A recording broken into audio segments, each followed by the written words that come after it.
I wasn't. And how do you know my witness was an old woman? He shrugged. I had a 50-50 shot. Why? Was it some old man instead? Same thing applies. You're trying to pin this on me with some weak evidence. It's all lies. Listen to me. He punctuated each word.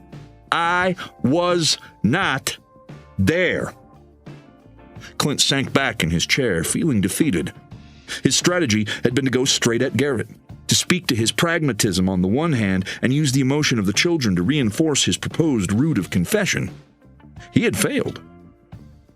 They'll find DNA, he said finally, at Ocampo's.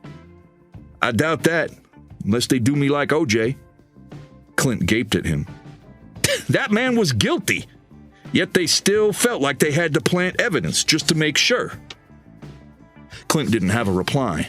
He couldn't imagine a cop alive who would believe this. An instant later, he realized Garrett didn't either. He was just running his game.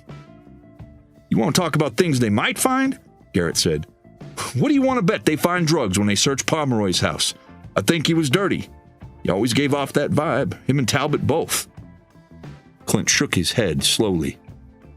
You son of a... Garrett seemed to be suppressing a smile as he turned his face to the ceiling camera and waved both arms slowly over his head. I want to get you, Clint said quietly.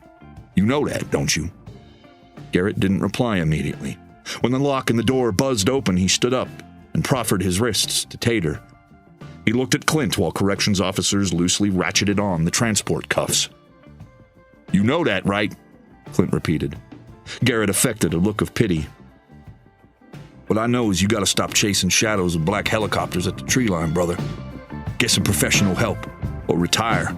Your game's getting slow.